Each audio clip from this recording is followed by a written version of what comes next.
All right, welcome everyone. We'll go ahead and get started. Thank you so much for being with us today.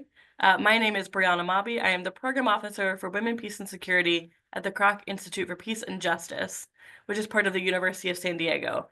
And we are proud to be hosting this event as part of the NGO CSW Forum, alongside the 2025 Commission on the Status of Women, which, as many of you know, is a multiple week-long conference hosted at the UN and civil society focused on gender issues more broadly. And the theme for this year is to celebrate the 30th anniversary of the Beijing Platform for Action.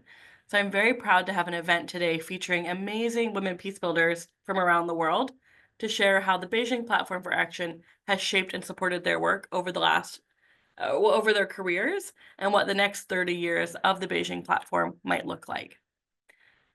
Here at the Kroc Institute, we are an applied research unit within the university, and our goal is to work with partners like the people you'll see here today to build ways to end cycles of violence around the world through research and evidence-based practice. Today, we are representing and showing off members of the Women Waging Peace Network, which since 1999 has been a powerful and inclusive international community of peacebuilding experts who are committed to ending cycles of violence through partnerships and initiatives. At the network, we do multiple things. We focus on creating connections between network members, understanding that connection and solidarity can be critical for women peacebuilders. We have events like this where we let our experts share their expertise and their knowledge. We offer grants each year through the network, and we create original research through the network with the goal of shaping the peacebuilding, policymaking, and funding atmosphere. So thank you all so much for being with us. As I mentioned, part of the focus of this event and the focus of CSW more broadly this year is to celebrate the 30th anniversary of the Beijing Platform for Action, which is a comprehensive global agenda for gender equality created in 1995 and includes 12 areas of concern.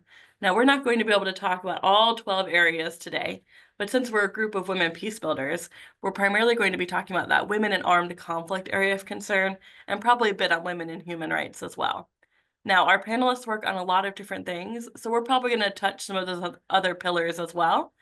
But thinking about peacebuilding and the Beijing platform kind of centers around those pillars.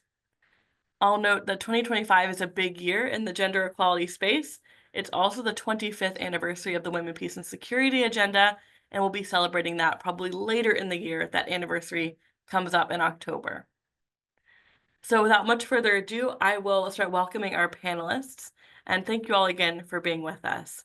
Today, we're going to hear from some amazing women peacebuilders about how the Beijing platform has shaped and supported their work, and what their thoughts are about what should come next. What are our next steps in the work for true gender equality and for building peace around the world? I'd like to introduce our first panelist, Olenka Ochoa Beretiaga. She is one of our Women Peacemaker Fellows from 2008 here at the Kroc Institute. She hails from Peru. She's an expert on the global campaign by Safer Cities by UN Habitat. She's a former elected authority in the Metropolitan City Hall of Lima, the former general director of the Ministry of Women, and a graduate in development, risk reduction, disaster, and women and gender. Olenka, welcome. You had the honor of attending the Beijing conference in 1995. We would love to hear from you about that experience and, over time, how has that experience being there and how has the platform shaped your peacebuilding work? How do you see the challenges and successes of implementation for the Beijing platform? Thank you, Brianna, for this amazing meeting.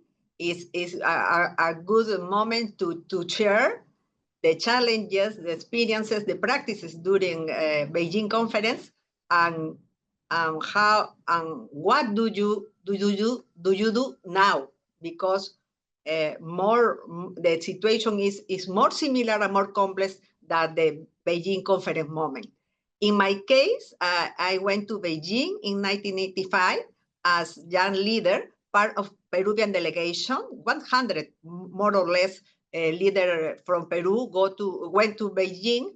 And in my case, it was more relevant, this conference, because we are working very hard in the previously process, no? It's more important for all women in this Zoom meeting understand that the the process of Beijing was a previous step.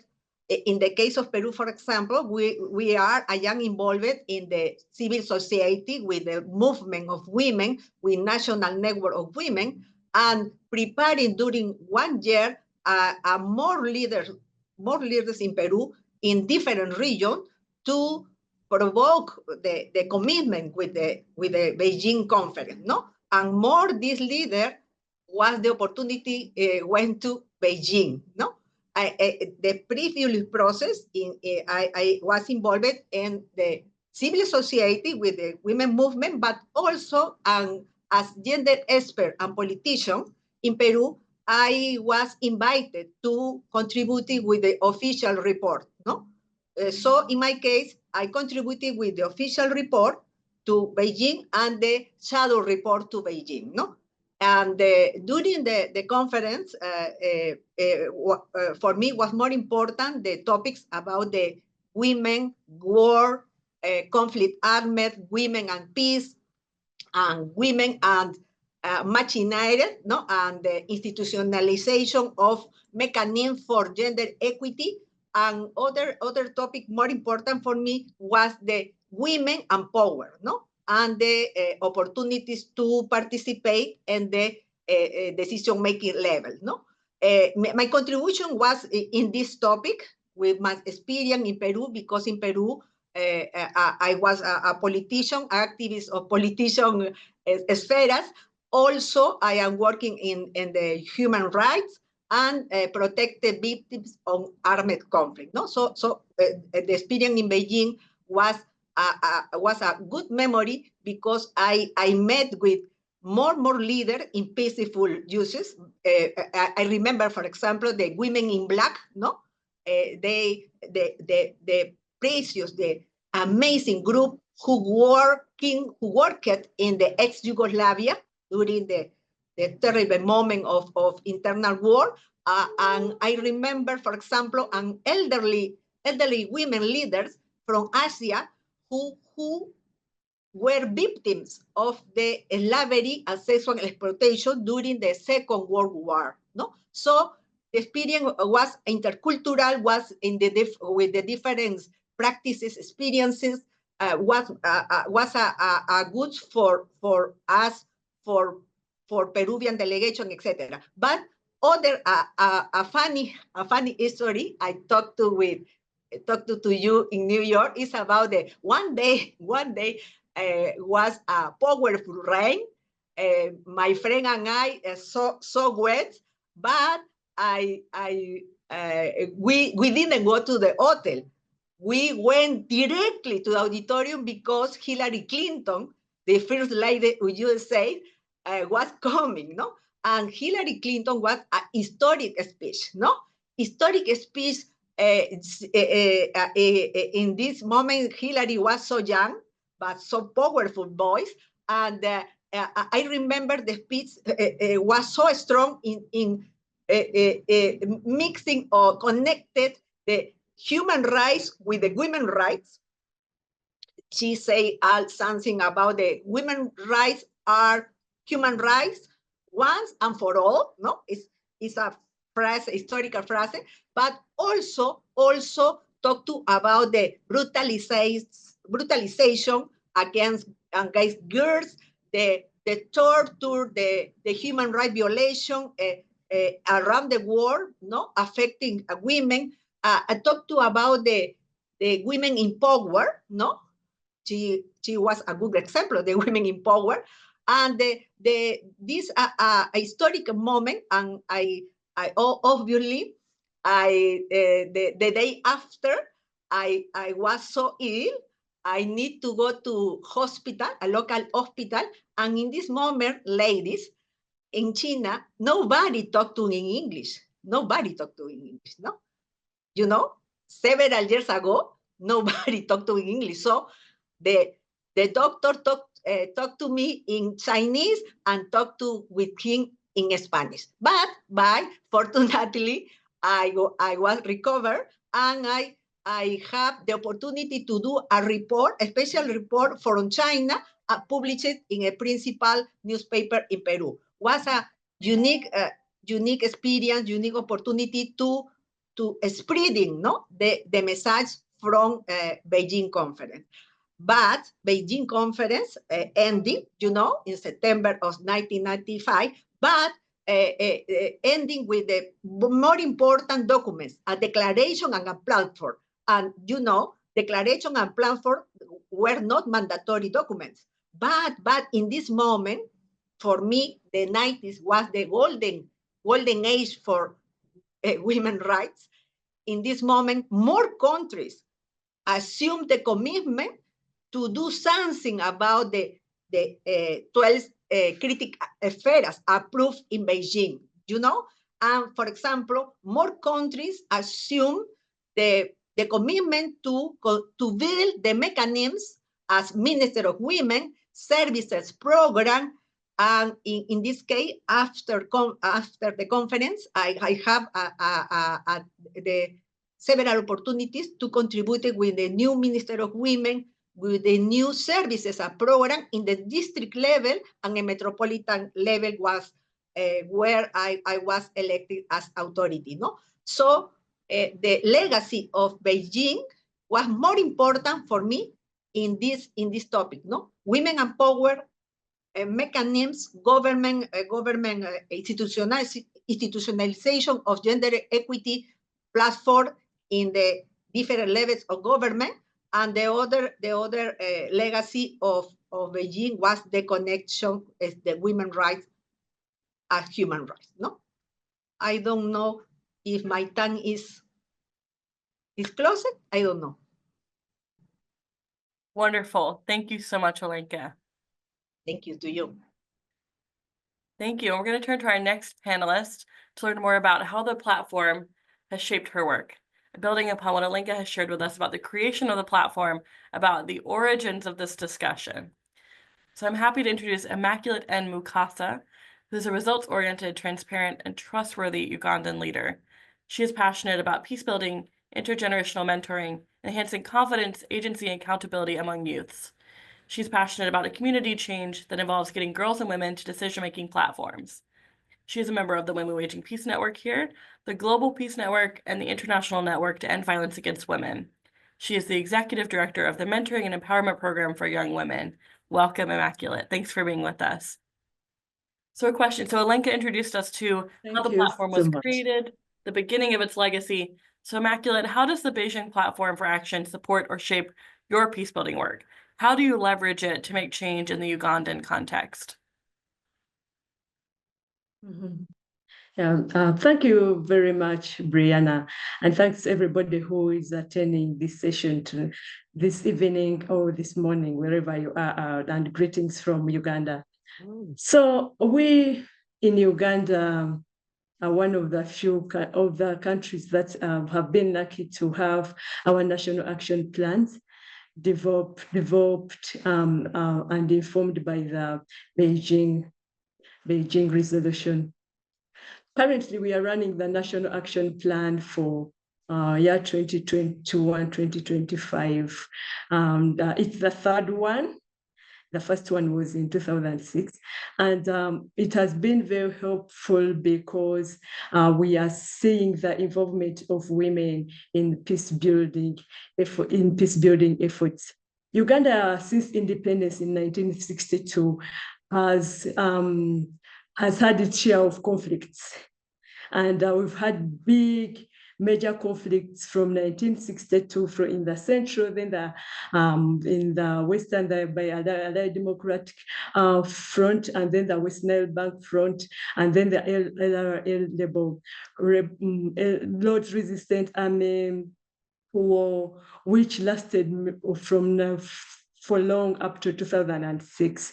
And one of the women was very instrumental in making sure that the peace agreements by that particular one, I want to cite and recognize Betty Vigombe, who went up front on the front line to contribute to that peace process. And up to now, we have small conflicts of pockets of conflicts here and there.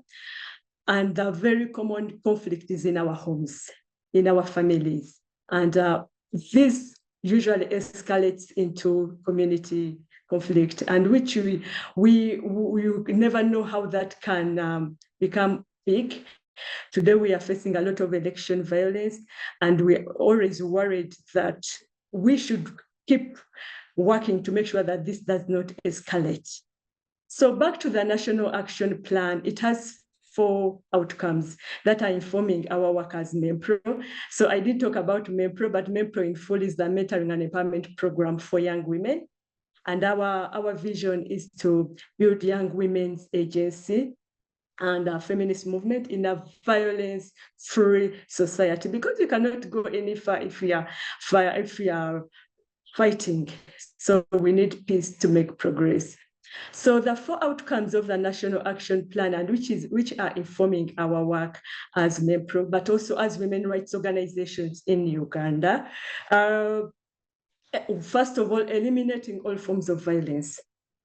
And then number 2, contributing to good governance and natural resource and human resource, human prevention of disasters and human-related or mitigating climate injustice or disasters, natural disasters. And then the last one is supporting the systems and structures to implement the National Action Plan itself.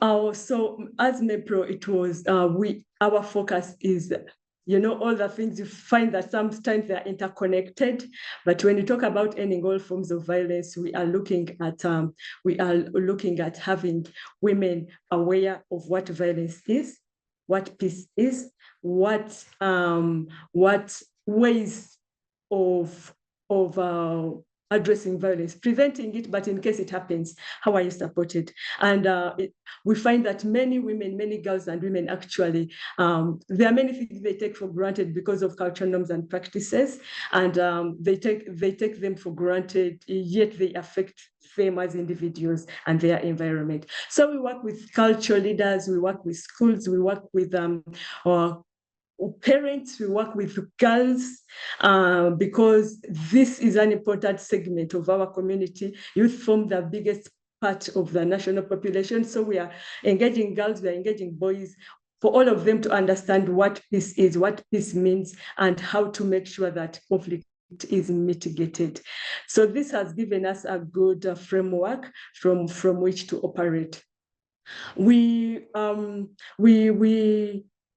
In terms of good governance, it is challenging cultural systems and local government leadership to make sure that they have the norms and practices are pro-peace and not injustice, and good enough that our Constitution speaks about non-discrimination. And so we are fronting that.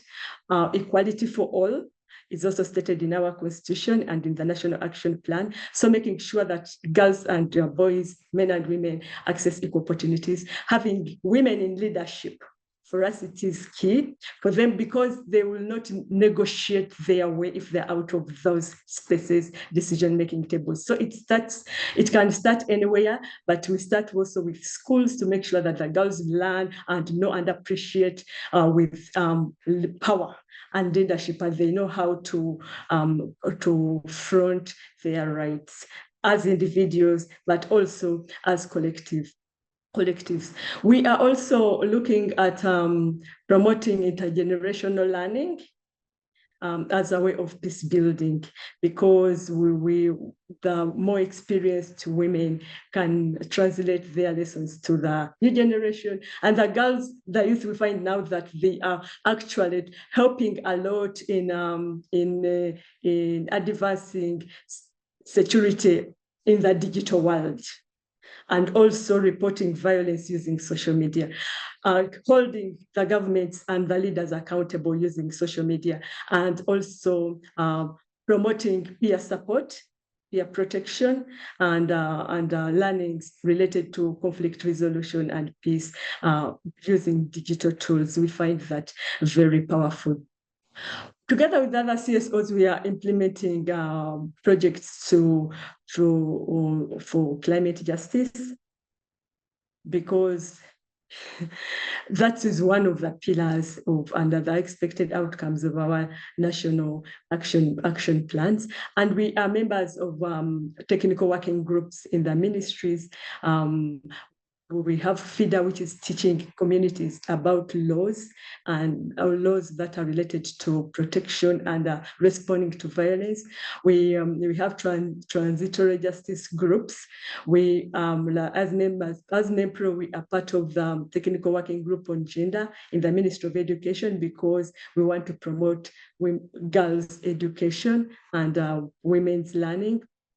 We are also supporting local governments to integrate into their budgets works around ending violence and ensuring that there is peace. So by and large, a lot is being done, not without limitations, because this work involves a lot of resource investment and flexible and long-term resources. So that would be one of the challenges because some of the government priorities are not as funded as we would love them to be. And CSOs have done a lot of work to popularize the National Action Plan, which is our framework of operation. I would like to end by saying that we purpose to have peace. We purpose that every woman and every girl knows what peace is, what violence is, and they have avenues to enjoy their rights. And in case of injustices, that we have a proactive, efficient justice system. Thank you. Thank you, Immaculate. Thank you for displaying kind of the wide reach of this agenda and the many different issues that deserve attention. And thank you for the work that you're doing. Immaculate mentioned intergenerational peace building, so I'd be remiss if I didn't note that the Women Waging Peace Network created a 3-year program working with Ugandan partners such as Immaculate to look at intergenerational peace building among women. And so if you're interested in that, we do have a report on our website about intergenerational peace building. Thank you so much, Immaculate. We have 2 more speakers I'm going to introduce, but just for those of you in the audience, we will take questions from you. So start thinking about what you want to ask our amazing panelists.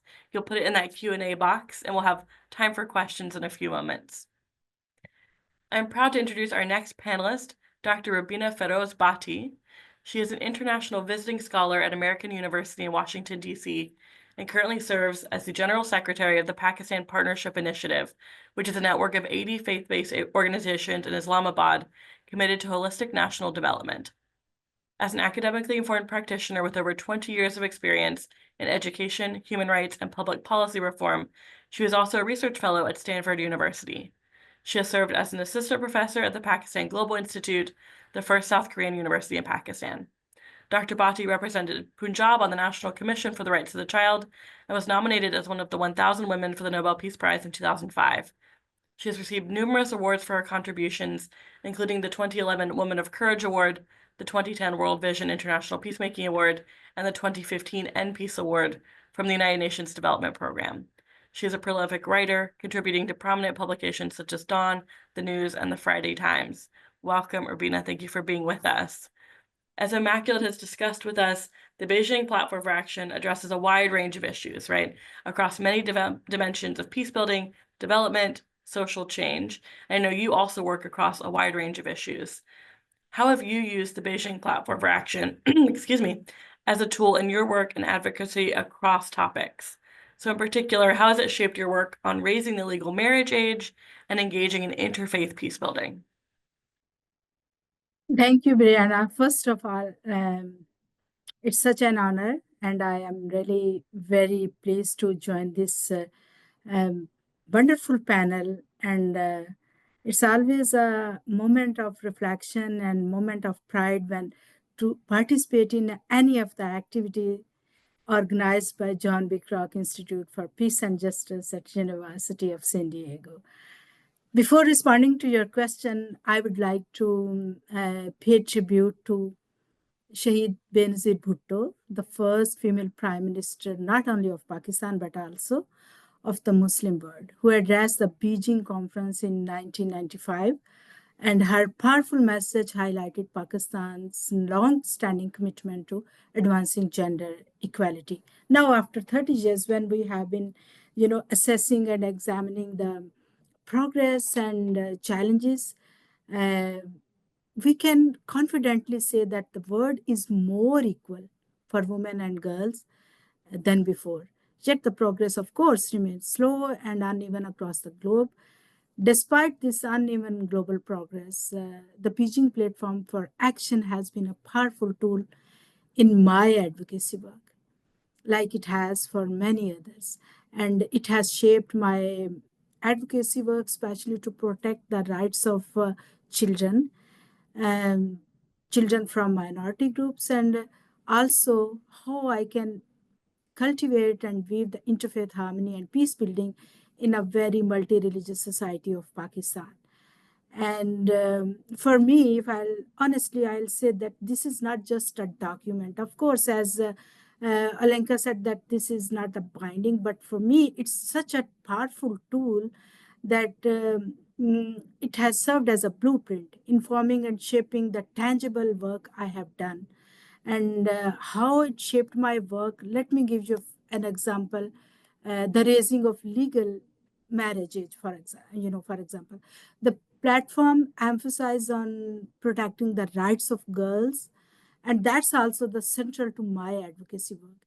In Pakistan, where child marriages are still a widespread issue, and we have millions of minor brides, I have worked to amend the Christian Marriage Act of 1872, almost 150 years old law, by raising the legal marriage age for girls from 13 to 18 and for boys from 16 to 18. So for me, this was not just an amendment or a law which we made. Actually, we protect their right to education, their right to health, and their right for the personal growth and how they can exercise their leadership.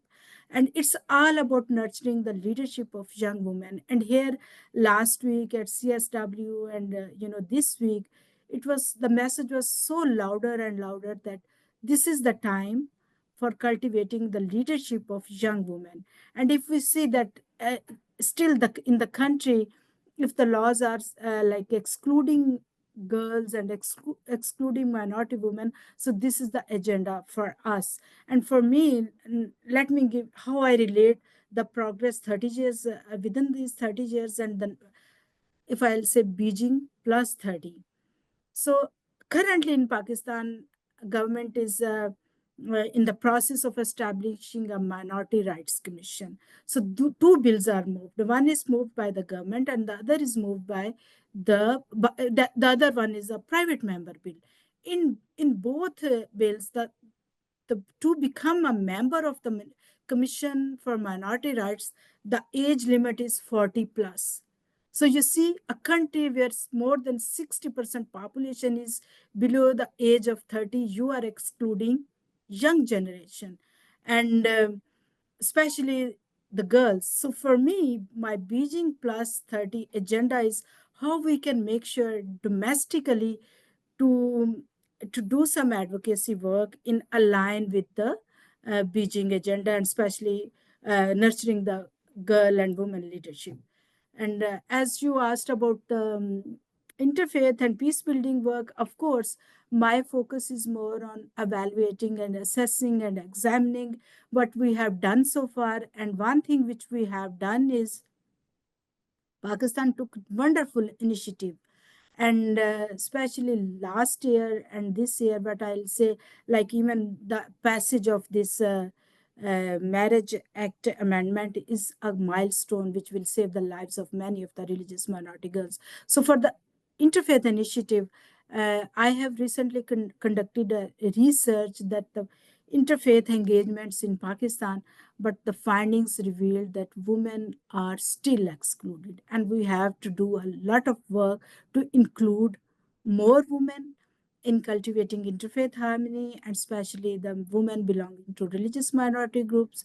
And that's what we got the direction and we got the blueprint, and that's what we will say the Beijing Platform for Action is our guiding document that encourages us, and through lobbying, advocacy, and especially networking here at CSW, we noticed that young women are playing a key role.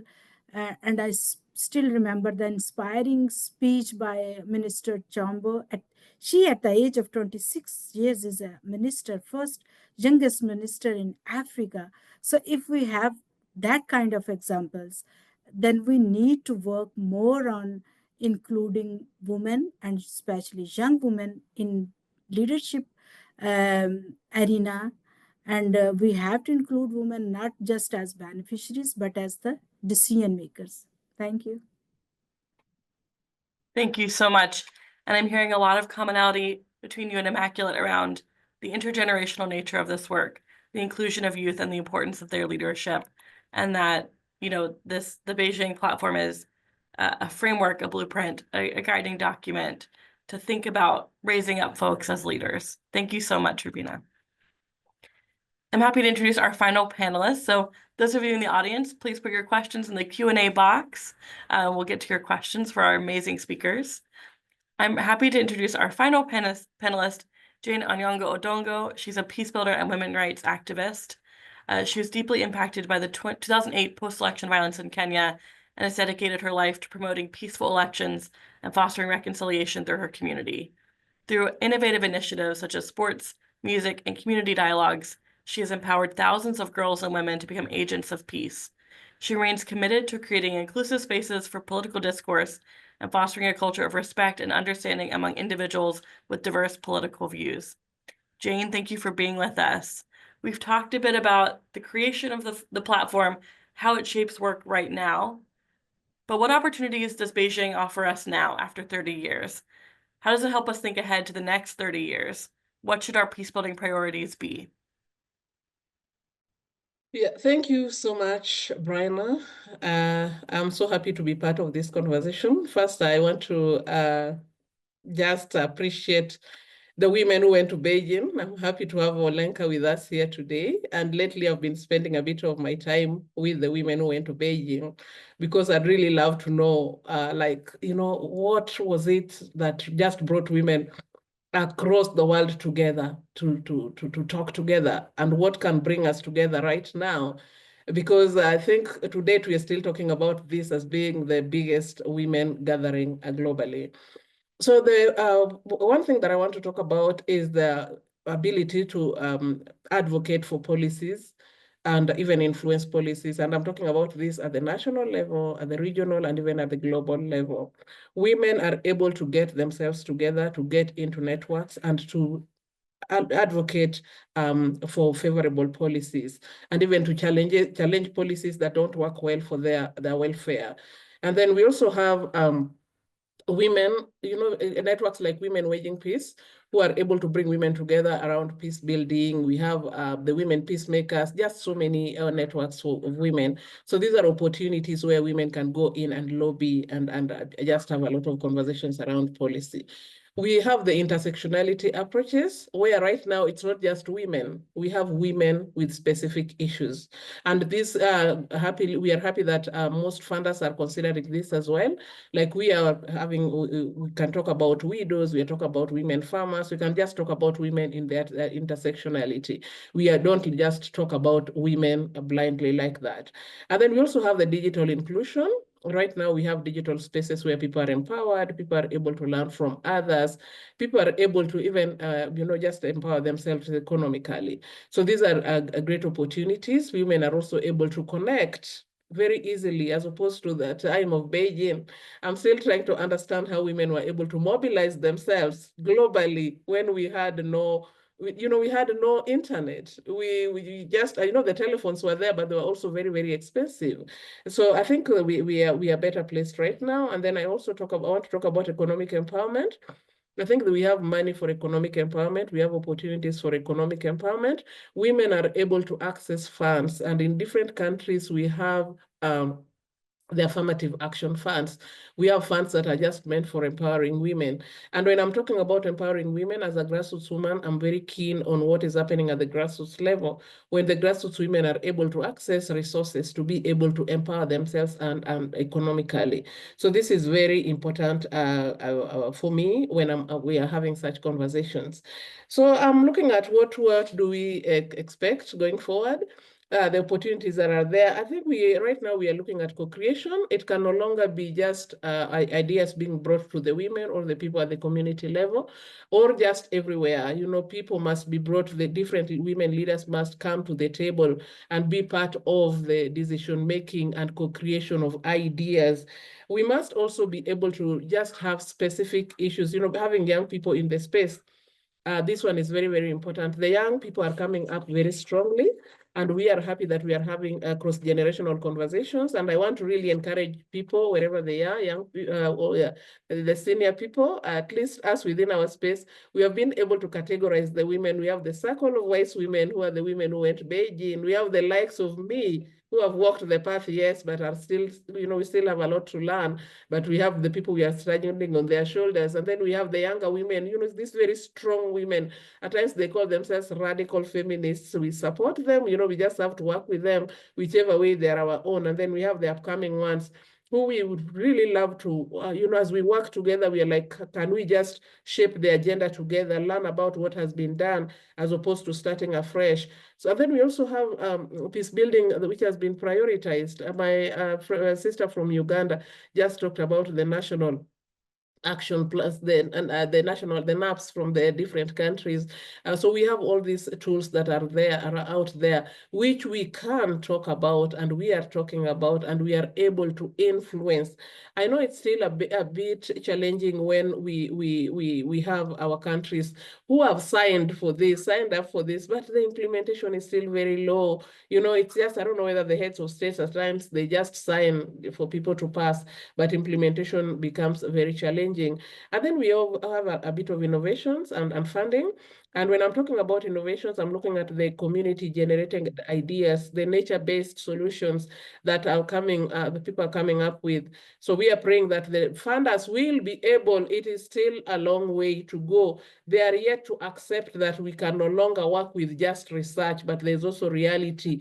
We have the people at the community, and I think this one is present, and it came with Beijing reforms, where the community can now back up the research that is there and even challenge if it does not speak to what they believe in. So the global opportunities that we have, you know, like currently the CSW that is going on is a space where people can connect and collaborate, but we still ask ourselves, where is the money? And who accesses the money? Personally, I decided that this time I'm not going to CSW if I have to struggle, because I've struggled all this time. I've gone to CSW, you know, just struggling and struggling and struggling.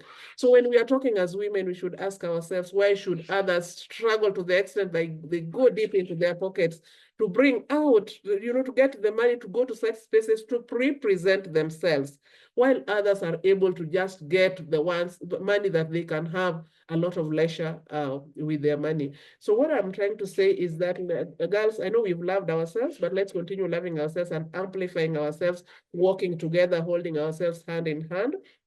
As an organization, what we are trying to push for right now is that women, we have done so well, but we cannot lump young women and girls, especially adolescent girls and young women, within the women's space. Their issues are very different. Their issues are very, very demanding. So we should have special groups for them. I know we have special groups for children, we have special groups for youth, we have special youth groups for women, farmers, and everyone. We need a special group for adolescent girls and young women, where we can also be able to bring a reality of young people as low as the community, the lowest level, because Beijing gave us the space for women to unite from, you know, women from all walks of life. I was in Nepal the other day, and I was listening to the stories of Wairo, some that I'd never heard before, as much as I'm a member of a global network known as Wairo Commission. You know, I listened to how the women, the Wairo is yet to recover. because from Wairo, because from this conference, the Beijing, which took place in which took place a long time ago, because they were not prepared for it. So as a matter of fact, I'm just very happy to be part of this conversation, and let's keep going forward. Let's be very intentional and leave no one behind. Thank you. Thank you so much, Jane. I think that's a great way to wrap up our panel around a lot of common themes around the power of having a framework and a network that brings us together, but the big work yet to be done. Thank you for those of you in the audience. So many questions. We've got some great questions already for our group. Our first question is about a vision for the future. So we have a question from Andira in the chat. Where are we going to head, or how do we have a vision for the future after these 30 years of the Beijing platform? Let's perhaps go to Rubina first. I'm guessing you have something to say here, and then anyone else who wants to jump in, I welcome you.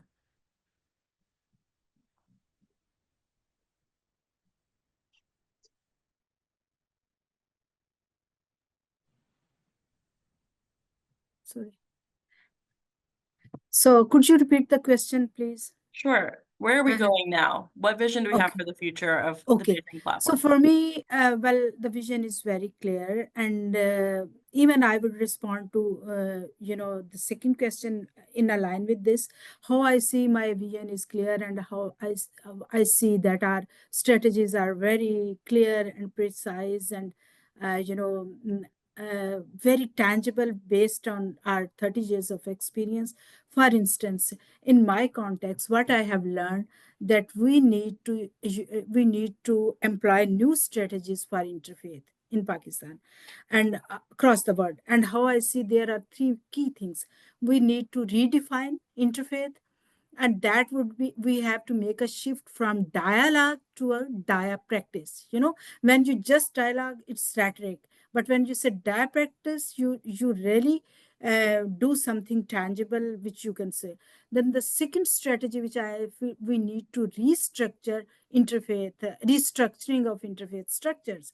And when I say restructuring of interfaith, our vision and our goal is to how we can include not only the religious leader, but also human rights experts, human rights professionals, development experts, academia, women, and youth. And when I talk about youth, also the young girls, more and more young girls. So it is something which within the 30 years we have learned that this is not going to be compartmentalization process, that this is the cup of tea for the men and this is for women. We have to restructure our interfaith departments and initiatives. And then the third thing which I feel like we need to mainstream interfaith engagements. Like it should not be a one project or one initiative or one ministry or one department.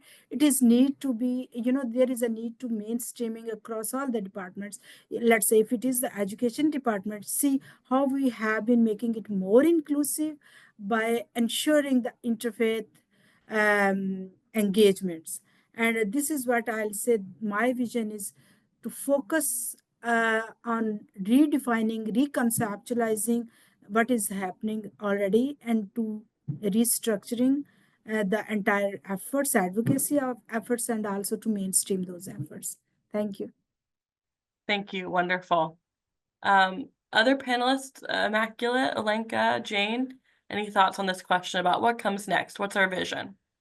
Maybe Brianna? Yes, my principal concern about the vision of future is the situation, based in the situation and experience of Latin America, And for me, it's more important to do something about the new wars, the armed violence and the organized crime, because the impact on girls and women are devastating, no? In my country, in more countries in Latin America, you remember the Latin American is the more violent region in the world and more unequal region in the world. This is two top of the global ranking, more concern for us. But in the case of the new wars and the crime, organized crime, is connecting with the illegal economy. So it's more complex, this problem, more complex to one community to fight against the criminal, because they are supported by economy, a powerful economy from the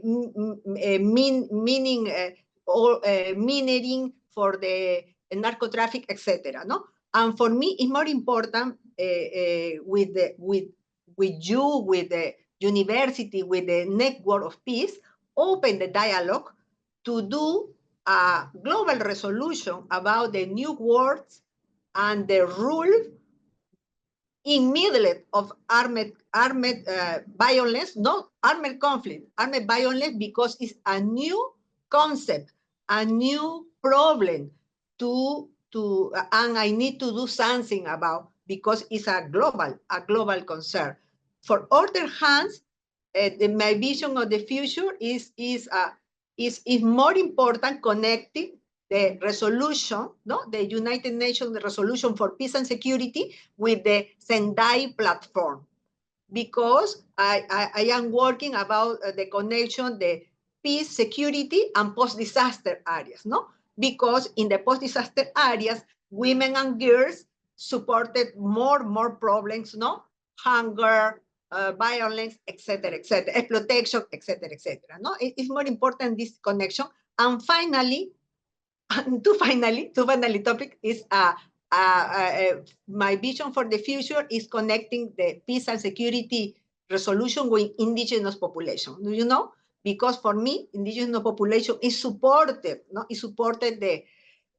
the last hope of humanity to protect the planet. The indigenous population is protecting the planet, is protecting the land, the hope of humanity. And finally, it is more important to talk about or open the dialogue about the technology, women and technology and peace and security topics, because I am so concerned about how the technology is used now for kill people. I thinking about the drones, for example. Is terrible situation, use the technology to kill. For me, it's more important, use the technology for peace and for women's rights. Thank you. Thank you, Alenka. Immaculate or Jane, anything to add on the future of this agenda? Yeah, the future of this agenda is, leave no one behind. Let's all work together, and then also bring money to the ground where change can be measured, where we can measure the quality of change as opposed to the numbers that are always measured by various funders. I think with that, we'll be able to even register better results, because right now everyone is empowered. People are empowered to the grassroots. Thank you. Wonderful, thank you. Immaculate, anything to add? Yes, thank you so much. And thanks to my fellow panelists. They've raised important points: the money, women and technology, and saving our planet, because we do not have any other planet. But also within that, I would like to add the importance of focusing on girls and boys, positive masculinity as one of the ways to contribute to peace in our homes, in our communities, but it trickles down to the society anyway. Anyways, I was also looking at Uganda. I learned recently that we have a draft peace policy. So in Uganda, I want to see that materialize and be being funded. Today, the rate at which patriarchy is manifesting keeps changing. And so we also need changing ways of dealing with it, so that we do not get back to where we started. And so even as we engage boys, it's important that we engage them in a way that will support the steps that are already taken and support the women further. Importantly, every girl, every woman should be part of the peacemaking processes, prevention, and advising in response. So invest in girls and women because they suffer the biggest brunt of conflicts. Thank you. Thank you. And thank you all for those next steps, or what do we have to work on next? I think you all just now built out an amazing, wide-reaching platform. I think many things that we can work on and improve, and many ways to start that work or continue that work. So thank you all very much. We have another question from the audience. I think, Rubina, it's probably best suited for you, which is from Esther about, are there new strategies for getting women involved in interfaith initiatives? It sounds like in her experience, the older strategies aren't working so well. So what advice might you have for bringing people into interfaith initiatives in a new way? As I shared earlier, because there are societies, either these are multi-religious or ethnic societies, but you know that the patriarchal culture and patriarchal norms are very strong. So rather than sometimes even the governments of those countries, they try to take some initiatives, but the culture is so much influenced and it manipulates that they could not do what exactly they want to do. So when we have to revisit our strategies, and we are seeking for the new strategies, of course it's very challenging work, and sometimes it's very disappointing for us, but we have not to step back. And that's what I am saying, that we need to coordinate with the government. Like when I shared the example of increasing the marriage age, legal marriage age, let me tell you, the who led the advocacy? Children led the advocacy. A group of minority children, and they coordinated with the parliamentarians, and then parliamentarians helped them to arrange, in arranging their meetings with the Speaker of National Assembly of Pakistan, with the Chairman Senate of the Pakistan, with governors, so high profile. So if children can make a kind of an impossible to a possible, women can do. So the thing is, like, how we can create our very innovative strategies to create more collaborations with the government, to more collaborations between the government and civil society, and also to challenge the redundant approach of that who is responsible for what. No, everyone has to be in the process. And by restructuring our interfaith committees, interfaith programs, and interfaith structures, and the ministries, departments, including more people from academia, from human rights professionals, like development experts, young people, young girls, women, then we can achieve the goals. Otherwise, there would be a manipulation of religious leaders and more kind of dialogue, not the practice. So this is what what I have learned in my context. This is what I can share with the global community, and especially the panelists and the those who are interested in interfaith work, that this is what we have to do in future. Yeah. Thank you very much. Our next question, I'll open it to whoever feels called to answer it. It's about the big challenges that kind of this movement is facing at the moment. So Rosia asks about the main challenges and current adverse conditions. And she notes setback and opposition to abortion and reproductive health care here in the US, the proliferation of wars that violate women's rights around the world. How do we see what those biggest challenges are, and how do we start working forward or in a new way on them? That's a big question. So I'll open to whoever feels called to answer that one.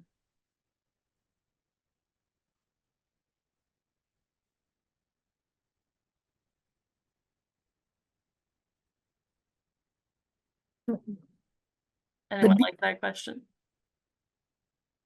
The biggest challenge? Well, in the biggest challenge in future, and why can't we localize? Sorry, say again, the biggest challenge in the CSW agenda. Of course, the biggest challenge is if we are not. Rubina, this is the question from Rocio about what are the big challenges we're seeing for the movement more globally, but we'll get to the CSW question. The big challenges globally, we're seeing setbacks against women's rights, for example, right, in a range of places. And how do we think about moving forward now? Globally, the biggest challenge for me, what I see currently, is the resources. The recent developments everywhere, the resources, and especially the financial resources for women, have been shrinking. And if we will not have many more financial resources, it's hard to provide them the technical resources, and to organize. And women who are already facing a lot of challenges, so this will be another kind of setback. And this is how we can cope with these challenges in future. And if we will not be able to generate sufficient support for women, then the process will be further slow and further uneven. And locally, what I'll see, of course, the global agenda influence the local agenda. Sometimes the government, they have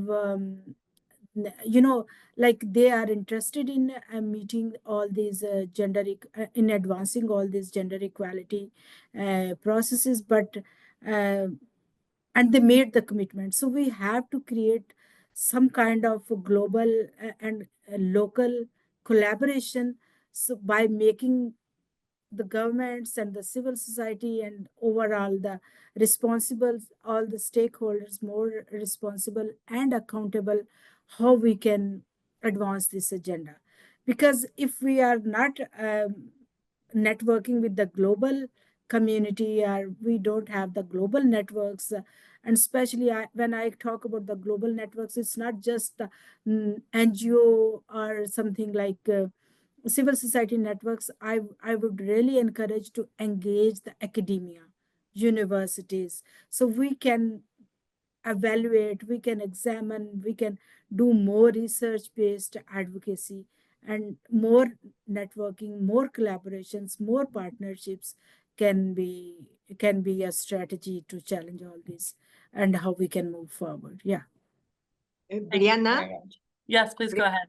Maybe the huge challenges for me in this scenario, in the currently scenario, is for one hand, the global architecture to humanitarian aid for health, for women and gender equality is destroying, and global justice system is against all the years, a speech against these instances to justice, to found justice in the global scenario. And for other hand, the nation state as concept, as architecture, are in process of precarization, and it's not a current problem. Is 20 years ago, more expert, more professor are about the change of the nation state concept and the organization. So in this national and global scenario, the gender agenda, the platform, is so difficult to impulse, because are destroying all the instances that we are talk the door, to get support, public budgeting, service, etc. So we need understand the challenges, global challenges in this moment is so difficult, so complex, but we need do something about thinking, exchange new practices, new strategies to support, at least in the local levels, our effort, because the local level is the last sphere that we have opportunity to impulse our dreams, our platform, Thank you very much. Wonderful. I appreciate both of those responses around the connections needed between kind of the international, the national, and the local, right? That communication's needed on all levels, and to figure out how we work across those levels to tackle really big challenges for what's happening in the world. And I appreciate the question from a CEO as well, that this is an issue across countries, across types of oppression, or across types of conflict. Our next question is from Esther, about localizing CSW, so the Commission on the Status of Women, and so that more women and girls can participate in a meaningful way. So I think, Jane, you spoke about this in your initial remarks, and then I know, Robina, you had a thought on this as well. So let's go to Jane first, please. Yeah, thanks so much. Localizing CSW is very, I think it's very possible, but will it really bring everybody together? That is where the question comes. I think we have tried in Africa under FEMNET, where we've been having our own, the CSW, but it is still not the global CSW, So there have been a proposal for rotational CSW, where not every year people go to New York, because getting even the US visa is not that easy. So we have been talking about rotational, which I don't think is gaining a lot of momentum.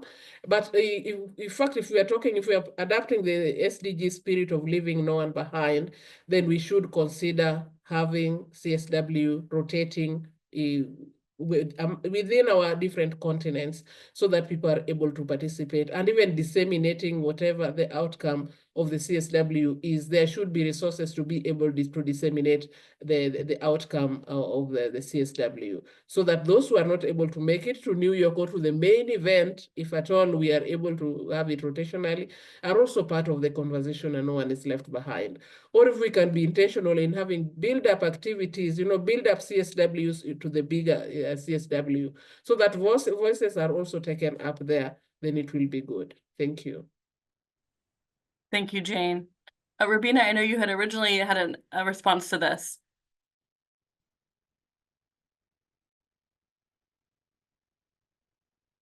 You're muted, Robina. You see, well, when we talk about especially, localized CSW and how women and girls can participate meaningfully, I agree with what Jane said, and especially there are some unexpected, what you can say, developments, and even at CSW, we discussed and we observed and we shared with each other that we could not we could not ensure the meaningful or sufficient participation of young women because of visa policy. And like when we are talking about bringing more young leaders in that policy arena, we have to think about if the global scenario is changing. So this is one argument. We need to localize CSW. So now how we can localize, maybe nationally, domestically, but also regionally, because again we need some strength of networking, and women agenda is beyond borders. So it's not something like when we talk about gender equality. So gender equality is not different in Asia or Africa, and maybe the one thing is we have to create more cohesive, meaningful structures regionally and locally to move our agenda forward. And also we need to create some gender responsive budgeting, and how we can generate local resources, because now when there are the budget cuts and the also the foreign assistant cuts, this is the moment we have to think about that how we can create local support, especially the financial support, to advance our gender equality agenda. And that's what I'll say, that these are the big challenges, but strategies are aligned with self. And one of the what I'll say, One of a very inspiring quote mentioned by a young woman in one of the panel last week. She said, don't define us as victim. We are victors, and with limited resources, we have achieved so far so much, and we will move forward with the same spirit, and we will make our path smoother and smoother with the passage of time. Yeah, thank you. Thank you. And always a good thing to remember that we have so many amazing leaders emerging, and that folks are many different facets, have many facets. Immaculate, Olenka, would you like to add anything about localizing CSW or increasing participation in that venue? Yeah, I agree with the necessity of the decentralization of this session, no, of the Women Status Commission of United Nations. But for me, it also is more important rebuilding the concept, the strategies, and the speech about the women, no? Because, for example, I'm thinking about the indigenous women, and they always say different speech, different ideas, not necessarily similar, no, as the movement, no. And for me, it's more important understand the basic needs, no, health, education, etc., and the strategic interests, you know, politician, users, women empowered, etc. And I think that sometimes in this global sphere don't understand the needs of women in the grown areas, no? The needs, the ideas, the cosmovision, for example, of women, indigenous women, or grassroots women, no? So the decentralization needs open the eyes, open the brain to connect it with this. I thinking about, for example, the women involved in the narcotraffic, affected with the mining, etc., and they need other support. It's more complex, but this is an intercultural approach, but also understand the difference, no, the different vision of girls, adolescents, elder women, the women supporting, for example, racism, patriarchalism, etc., etc. Thank you, Olenka. Immaculate, anything to add? Thank you so much. I believe in rotational CSW, and that would be a great idea. But I also know that even when it's in Africa, not everybody in Africa will be able to participate. So I know for sure the immediate, practical, and strategic needs for peace within where we are. Our government policies speak to and are actually funded to facilitate or to ensure that conflict is prevented and peace prevails in communities.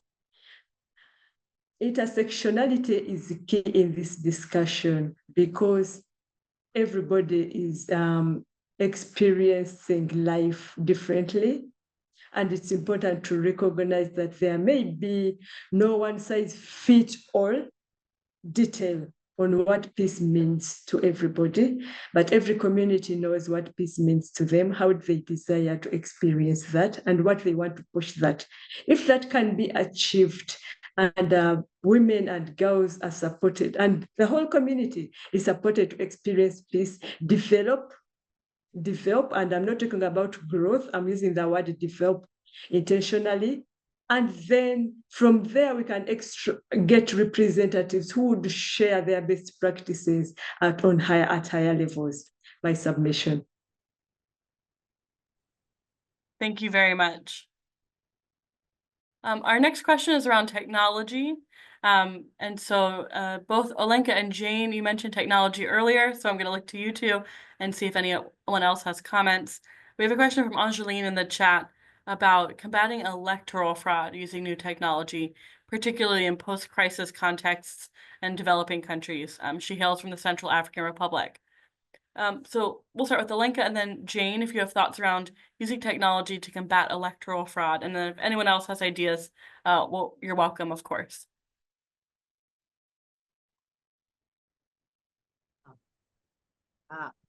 Brianna? Please.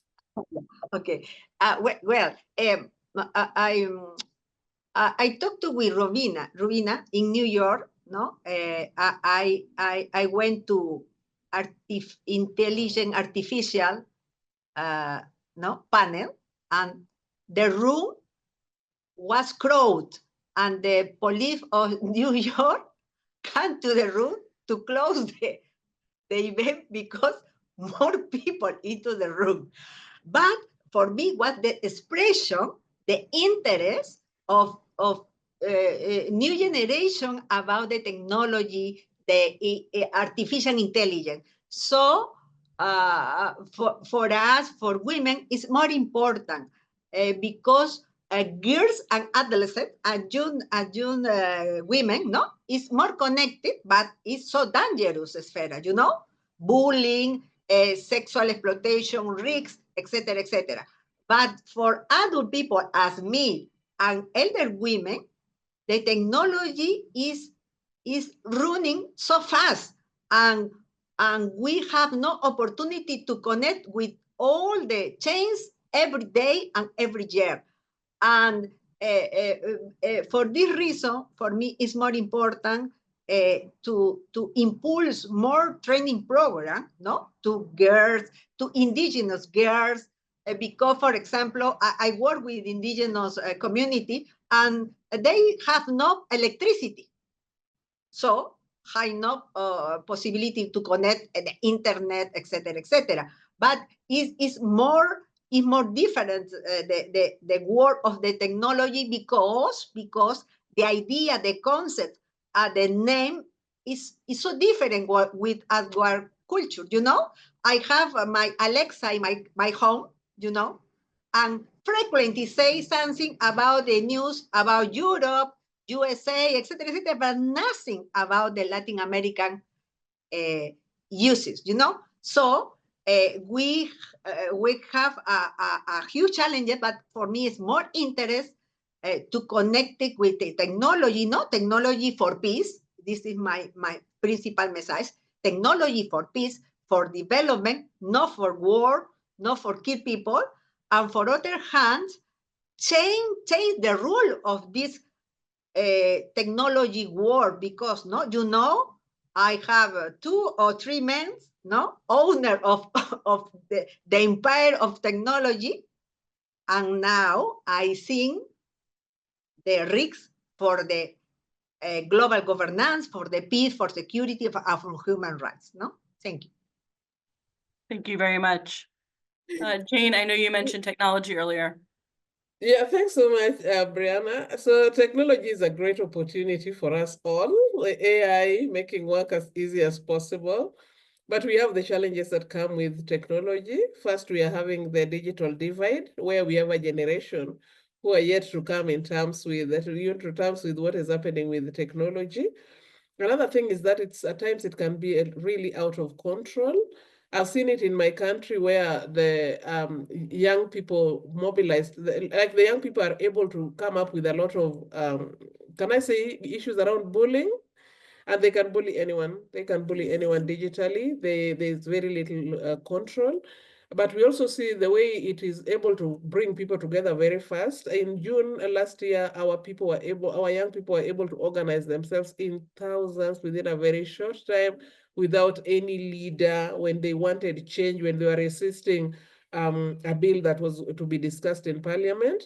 So without technology, they wouldn't have done this. Again, we have had technology where we have had beautiful campaigns and very successful campaigns, but technology have also been used to lure people into their deaths. You know, someone can easily track where you are if you're able to post something using your phone.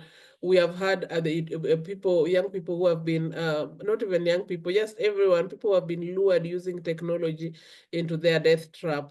So yes, technology is here to stay. I don't think it's going anywhere. It's just about, we need a lot of education around it. We need a lot of awareness. We need a lot of, the adaptation to be able to get people to really understand how to use it positively. And it's because of technology that we are talking here today from different parts of the world. So technology is beautiful, but misused by people. I just wish we had that mindset, just progressive mindset as a people. But still, we can't change everybody. So we have just to look at life very positively with the positivity that comes with it. Thank you. Thank you very much. I wish we could talk all day. Go ahead. I just want to add one point. Of course, what they said about the technology, I feel like technology, since the entire agenda of CSW is gender equality. And in patriarchal societies, especially in rural settings where women are, the literacy rate between women, girls and boys there is a divide. And then also the facilities of like smartphone, access to technology is more to the boys. So maybe I wonder it could create a further divide and it could somehow jeopardize the agenda of gender equality. It's my concern. Thank you. Absolutely. Thank you. Thank you all so much. Thank you to our panelists. It's been wonderful. Thank you to everyone attending. I'm happy to turn it over to Carolyn Coleman to give us some closing remarks. Carol, thank you for being with us. She's a graduate of the Masters in Social Innovation from the University of San Diego, and she's passionate about women's empowerment, about how to leverage technology to uplift and create opportunities for women and youth. So Carol, please close us out a bit, and I'm sure you have notes about this technology question as well. So I welcome those thoughts as you close us. After Carol speaks, I'll come back for a final thank you, but Carol, please take it away.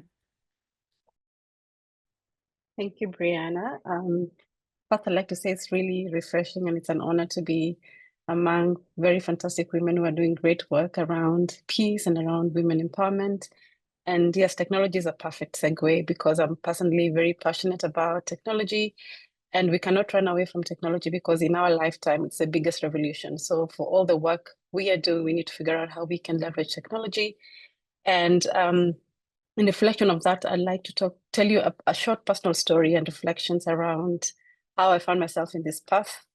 Many years ago, so I grew up in a small town in the northwest part of Kenya. And one time as a little girl, I walked into the living room and on TV, the Beijing Women Conference was playing. And at that time, I was just fascinated by how come there's so many women in one room, And the speaker was talking about something. I could tell she was disgruntled or unhappy about something, or she was asking about something, but I couldn't understand what it was. So I called my mother and asked her to explain to me what's going on TV. And she told me that it's women talking about women's rights. And I was too young to really comprehend what she was talking about, but a seed was planted, a curiosity was planted at that time. And fast forward many years later, I'm a young adult, went to university, starting my career. First 5 years of my career, I went into financial services, which is purely about making money. And it's about the bottom line. But I was very unfulfilled because I knew there's something deep inside me wanted to put in work that impacts young women and youth. And so I made a very big radical decision. And you don't make these kinds of decisions in Africa because the job market is something else, right? You don't quit a job. But I was convicted enough. I quit my job and I made a big pivot into the nonprofit space. And my first job at the time was working with a local NGO that trains young women in digital skills so they can be able to access like dignified work and they can be empowered. And the first time I was in a room with young women from low-income communities in Nairobi, and I spent time with them the whole day training them, something shifted inside me and I knew that's where I needed to be. And that started my 15-year career in technology for social good work, and particularly how technology can be leveraged in terms of building capacity and connecting women to opportunities in the digital economy space. And as I reflected about how that internal shift happened, I remembered that that seed was planted as a young girl because I was made aware of the fact that women are marginalized and women need extra support. And today, as we do a 30-year anniversary, I want to share some reflections of my own many years later as a woman today who is in this space. So the first thing is I want to say that your work counts. So everybody in this room and all the participants who are joining us online, regardless of the scale of the work you do, you'll be surprised at how impactful it is. I know sometimes we have very good metrics of measuring the impact of our work, but we're not aware of who's watching, who's listening, who's reading, and the kind of seed you're planting to young girls and young women across the world who will continue this work beyond our generation. So your work counts, and continue doing the great work you're doing. Number two is, please talk about your work. So showcase your work. This is a fantastic example of women coming to the room and speaking about their work. It could be big conferences like the one Olenka talked about in New York. It could be small conversations in coffee shops, in your church groups, whatever it is, talk about your work, because again, you never know what seed you're planting. You never know whose work you're influencing. You never know what partnership opportunities could come out of it, but don't get tired having conversations about the work that you do. And then lastly is what Jen talked about, planning for the next generation. How can we be very conscious and deliberate in building awareness around the work that we do today? And how can we build capacity so that similarly the way we've picked up the work from the great work that was done in the 80s and the 90s, and the Beijing women being a big example of it, how can you do the same to be able to equip the next generation of women to continue the great work that we're doing today? Yeah, so I just wanted to share those few thoughts and just say thank you so much, Brianna, for this platform, and thank you so much, all the women, for the work you're doing. Let's continue doing this great work and pass it over to the next generation. Thank you. Thank you so much, Carol. I really appreciate those reflections and the power of what a platform offers, right? Seeing people doing this work, seeing what's possible, providing a framework for a common language around what work needs to be done in the world. Thank you so much. I want to thank all of our panelists. Thank you so much, Olenka, Immaculate, Rubina, Jane, Carol. Thank you for being with us. Thank you for everyone who attended today. I also want to thank my colleague, Ren Flanders, who's been running all of the tech and chat behind the scenes, and my colleague, Ashley Boren, who helped set up this webinar. Thank you all so much for being with us. I want to just highlight before we go, we heard a lot of commonalities and common themes around what happens next or what should happen next. We heard a lot about the importance of youth and young leaders and intergenerational peace building, and understanding that this work is long-term and that leadership, skills, experience, connections have to be passed along between generations. We heard a lot about the power of networks and connection across international, national, and local levels, and the power of what a framework like the Beijing Platform offers us, which is a common thread or a common way to think about priorities so we can better partner with each other. We also heard a lot of ideas for how to expand what we're thinking about or what's receiving funding at the moment. So thinking about the climate, disaster risk reduction, not just thinking about conflict, but thinking about violence. How do we think about using technology for peace building as well as combating its use in violence? So that's a lot to work on. So I think as we reflect on 30 years of the Beijing Platform, we can look at where progress has been made and where progress has not been made, and take these examples from our panelists and those folks in the chat about where do we go next? How do we continue to connect around these issues? How do we continue to strengthen the work that's happening? As Rubina said, the women's agenda is beyond borders. And this is an example of bringing folks from around the world together into this conversation. And as Jane said, the future of the agenda is to leave no one behind. And so how do we further commit to that and do that in a more meaningful way together as a community? So thank you all for being part of that community and being part of that work. And I really appreciate your time today. Thank you all so very much. And I hope you have a great rest of your day or evening. Thank you so very much. Thank